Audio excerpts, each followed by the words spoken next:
काय सांगणार आज यवतमाळ दौरा आहे, काय नियोजन आहे आणि सगळी चर्चा होती की यवतमाळ वाशिमची जागा ही भाजपला सोडण्याची तयारी आहे, काय सांगणार? आज संत सेवालाल महाराजांच्या दर्शनाकरता मी या ठिकाणी श्रीकांत शिंदे साहेबांच्या नेतृत्वाखाली या ठिकाणी जातो आहे। त्या ठिकाणी आदरणीय मुख्यमंत्री महोदयांनी जवळपास 550 कोटी रुपये या ठिकाणी दिलेले होते। त्याचाही आढावा आदरणीय भुसे साहेबांच्या माध्यमातून आणि शिंदे साहेबांच्या मार्फत घेण्याकरता मी या ठिकाणी जातो आहे। याच्यामध्ये कुठलंही राजकारण नाही आहे। ज्या संतांनी आम्हाला या ठिकाणी जगण्याची दिशा दिली त्या संतांच्या जयंतीच्या निमित्तानं दर्शन घेण्यासाठी आम्ही हा दौरा आयोजित केलेला आहे। ते आमचं काही नाही आहे, बॉस इज ऑलवेज, आमचे मुख्यमंत्री जे सांगतील ते होईल। आज बघा संत सेवालाल महाराजांची आज जयंती आहे, म्हणून आज त्या ठिकाणी महाराजांचं दर्शन घेण्यासाठी पोहरादेवीला त्या ठिकाणी पोहरादेवीचं दर्शन घेण्यासाठी आणि त्या ठिकाणी मोठ्या प्रमाणामध्ये माननीय मुख्यमंत्री एकनाथजी शिंदे साहेबांनी या सरकारच्या माध्यमाने निधी दिलेला आहे। त्याच्यासाठी राठोड साहेब जे आहेत मंत्री महोदयांनी त्यासाठी पाठपुरावा केला आणि मोठ्या प्रमाणामध्ये काम त्या ठिकाणी चालू आहे। आणि आज जयंती असल्याकारणाने जे आहे ते त्या ठिकाणी आवर्जून दर्शन घेण्यासाठी जे आहे आम्ही सगळे लोक त्या ठिकाणी आलो आहे। आणि मला वाटतं प्रत्येक गोष्टीमध्ये राजकारण आणणं गरजेचं नाही, आपण राजकारणावरती रोज बोलतो आहे त्या ठिकाणी। आणि या ठिकाणी तुम्हाला कुठली शंका जी आहे ती मनामध्ये आली नाही पाहिजे की जिथे जिथे कोण कोण खासदार आहेत आपले शिवसेनेचे असतील, भारतीय जनता पार्टीचे असतील किंवा राष्ट्रवादीचे असतील, या सगळ्या जागांवरती कोण कुठे लढणार हे सगळे जे आहेत हे वरिष्ठ नेते जे आहेत ते त्या ठिकाणी ठरवतील। आणि मला वाटतं येणाऱ्या काही दिवसांमध्ये तुम्हाला जे अपेक्षित आहे उत्तरं, कोण कुठून लढणार, कोण किती जागा लढणार, या सगळ्या गोष्टींची उत्तरं जे आहेत ते आपल्याला मिळतील। महायुतीचे सगळे उमेदवार आज एकत्र अर्ज भरणार आहे राज्यसभेचं, शक्ती प्रदर्शनही पाहायला मिळेल। शक्ती प्रदर्शन काय त्याच्यामध्ये नॉर्मल प्रोसिजर आहे, राज्यसभेच्या जागा खाली झाल्या, त्याचे इलेक्शन आहे, त्याच्यासाठी सगळे महायुतीचे घटक जे आहेत पक्ष एकत्र येऊन सगळेच मला वाटतं सगळे उमेदवार जे आहेत ते आपले नॉमिनेशन त्या ठिकाणी फाईल करतील आणि राज्यसभेवरती जातील येणाऱ्या काळामध्ये। आणि पक्षाचं जे काय धोरण असेल ते राज्यसभेमध्ये त्या ठिकाणी मांडतील।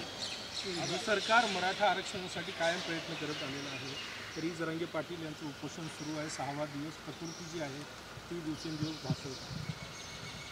बघा मराठा समाजासाठी मला वाटतं इतिहासामध्ये जितकं कुठल्या सरकारने केलं नसेल तितकं जे आहे हे आपल्या सरकारने केलं।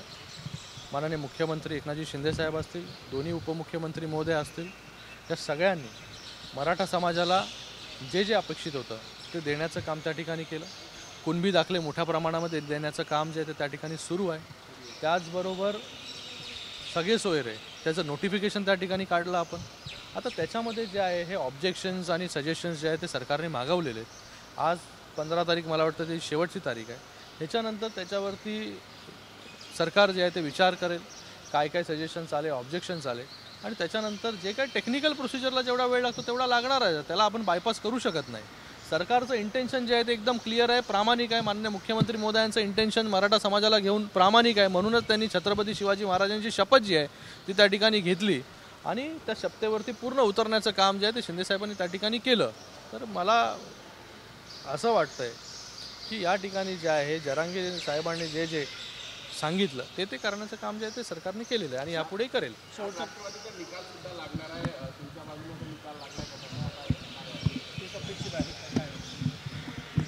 मला वाटतं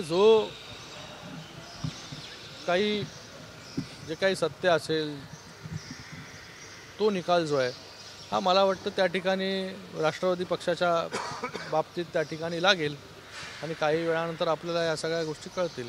उद्धव ठाकरेंनी विदर्भाकडे कायम दुर्लक्ष केलं, ना MLC द्यायचे, ना इथनं राज्यसभा द्यायचे, इथला OBC मतदार त्यांच्यासोबत कायम होता, आता तुमच्यासोबतही आहे। भविष्यात शिवसेनेचं काय नियोजन असेल विदर्भाच्या बाबतीत, काय सांगणार? बघा नेहमीच सगळ्या घटकांवरना न्याय देण्याचं काम जे आहे ते त्या ठिकाणी शिंदे साहेबांनी केलेलं आहे आणि सर्वसमावेशक राजकारण आणि समाजकारण करण्याचं काम जे आहे ते शिंदे साहेबांनी त्या ठिकाणी नेहमी केलेलं आहे। आणि ज्याला जे जे हवं आहे, ज्या ज्या भागांना असेल त्या भागांना जे आहे हे न्याय देण्याचं काम शिंदे साहेबांनी केलेलं आहे। येणाऱ्या काळामध्ये पण असा कुठे दुजाभाव जो आहे हा केला जाणार नाही त्या ठिकाणी। तरुणांमध्ये मोठी क्रेज आहे तुमची, विदर्भात तुम्ही मेळावे घेणार आहात का लोकसभा निवडणुकीच्या? नक्की आता इलेक्शनचा आता माहोल आता सुरू होईल आणि मला वाटतं बघा इलेक्शन आता गेल्या 1.5 वर्ष आम्ही सगळेच लोक ज्या प्रकारे काम करतोय, माननीय मुख्यमंत्री एकनाथजी शिंदेसाहेब ज्या प्रकारे काम करतात, शिवसंकल्प अभियान आपण पाहता की प्रचंड त्याला रिस्पॉन्स जो आहे हा लोकांचा त्या ठिकाणी आहे आणि आम्हाला सगळ्यांना जबाबदाऱ्या ज्या आहेत त्या वाटून त्या ठिकाणी दिलेल्या आहेत. परवा मी शिरूरला होतो, जुन्नरमध्ये, काल नागपूरला आलो होतो, आज पुन्हा नागपूरवरून यवतमाळला आम्ही चाललेलो आहे. उद्या आमच्या पक्षाचा मेळावा आहे, अधिवेशन आहे कोल्हापूरला. तर असे सभा ज्या आहेत या सगळ्या सुरू आहेत. पण येणाऱ्या काळामध्ये जे आहेत हे जे जबाबदारी पक्ष देईल ती जबाबदारी जी आहे ते पूर्ण निष्ठेने आणि प्रामाणिकपणे आम्ही पार पाडू. शेवटचा प्रश्न, सिटिंग गेटिंग असणार आहे की काही उमेदवार बदलले जाणार आहे? कारण की यवतमाळ वाशिमसाठी मी तुम्हाला सांगितलं विचारणा झाली होती, बाजूलाच उभे आहेत. म्हणूनच विचारतो, सिटिंग गेटिंग असणार आहे का उमेदवार बदलणार आहे? बघा हा पूर्ण सर्वस्व अधिकार जो आहे हा पक्ष नेतृत्वाचा आहे. जो निर्णय जो आहे शिंदेसाहेब घेतील त्या निर्णयाला पुढे घेऊन जाण्याचं काम जे आहे ते आम्ही त्या ठिकाणी करू.